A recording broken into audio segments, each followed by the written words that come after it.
How you doing? Rob from Survival Skills 101. Look at my partner here, Rich. We're going to go over a club attack.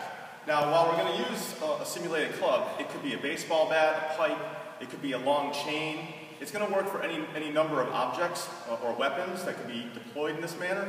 But we're going to cover some of the details you want to think of if you're ever faced with this type of threat in the real world. Okay? Obviously, we're dressed in regular civilian clothes. While we all train martial arts and we wear gis, we're not going to be wearing that in the street. So in the street, we'll be wearing these type of clothes. We want to actually perform those in training as well, so we get used to the limitations that provides us. Okay? So right here, now Rich is going to, I come around the corner, I'm surprised, here's a guy with a stick, he starts to swing. The first time it goes by, so back, Rich, the first time it goes by, I want to just get just outside the range of the tip of this club, okay? Because this is where the most power is. If this part hits me, it's going to deliver the most pounds per square inch against my head. It's going to really hurt me. Could be my rib cage, could be my leg, could be anywhere around me, but this is the power. The further down the pipe we go, the less power there's going to be. So at first, I want to be just outside the reach of that, okay? And once it passes, and he's probably going to be coming towards me, I'm going to step back again, and as it passes again, that's my time to move in and clinch. I'm going to move in and I'm going to clinch. I'm going to control his hips. I don't want to control too high because he'll have mobility with his hips and sprawl away from me. I want to control right here. Body lock right along his hips. Now, depending on how big the person is, I may have to use different grips, but for this purpose, I'm able to get here.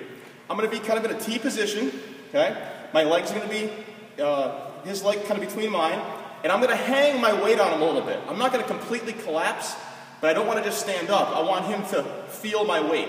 So now it's hard for him to maneuver. At this point now, I'm going to take my back leg, I'm going to post it out right behind his far leg, and I'm going to sit down. From here, sit down, and my arm comes out right before I hit the floor, so I don't land on it. I'm going to maneuver right around to a side control position, and I'm going to grab his wrist. From here now, I'm going to pull that tight. I'm going to come up to one knee on his rib cage. I'm going to get a lot of pressure here. I can strike to the face, palm heel. I could elbow strike, and then I'm going to remove that weapon, which now I could use against him.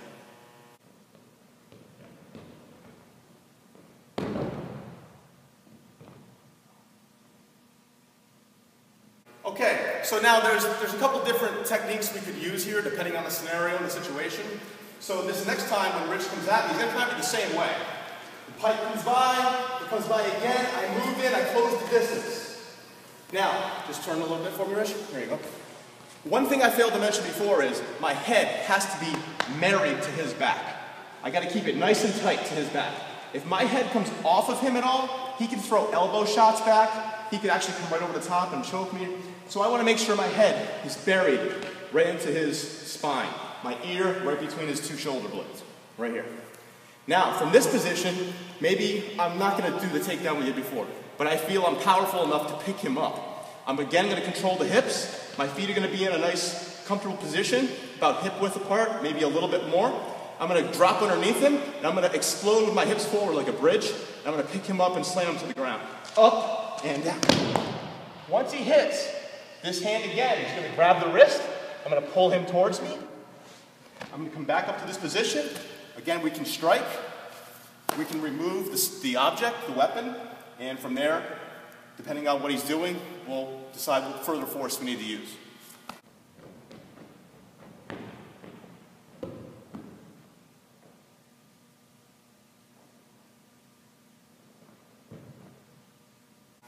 Okay, another situation, we get to that same rear clinch position, and sometimes the person will pull away, start to walk away from you. And if that happens, we're going to reap the leg, the closest leg to us, pull that out from underneath them, and take them back to the ground. Okay? So Rich swings, he swings again and close the distance. And now instead of staying in one place, he starts to pull away from me. I'm going to hook the leg, I'm going to extend his leg back, and I'm going to turn. And as we hit now, I'm more in a mounted position, kind of a modified mount position. Now this arm is still going to grab the wrist. I'm going to strike or elbow, and then from here, I like to bring my leg back over to this position again. I'm going to remove the weapon, and again, will determine what further force needs to be done based on what he's doing at that time. Okay?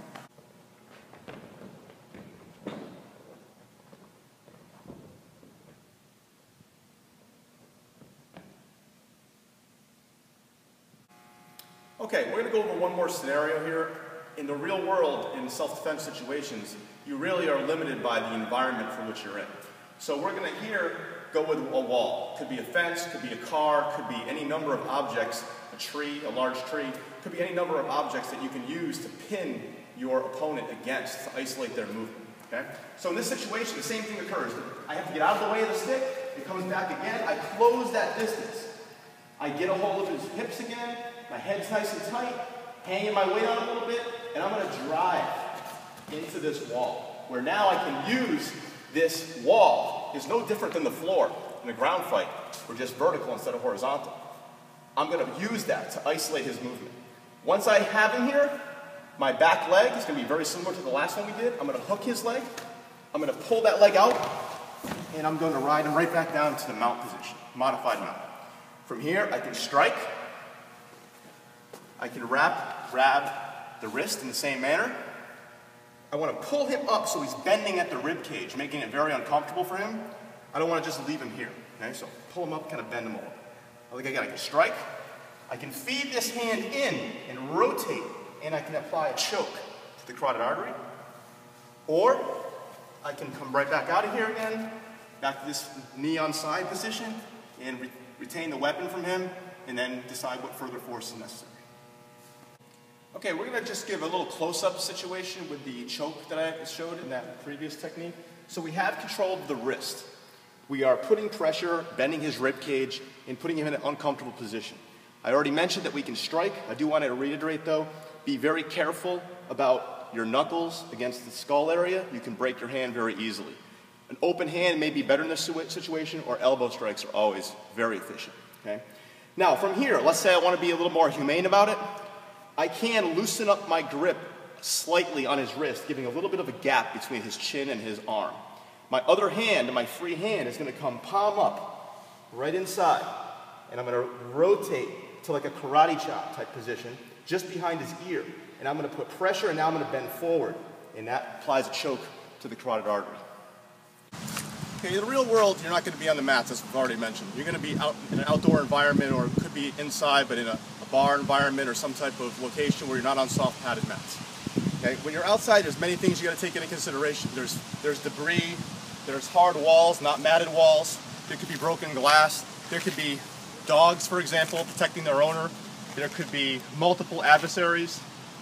There could be traffic. There could be weather conditions such as rain, sleet, snow, extreme heat, extreme cold. There's many situations that could have an effect on you in doing this technique. And you're already going to be at a heightened sensitivity alert, because you're going to have loss of fine motor skill.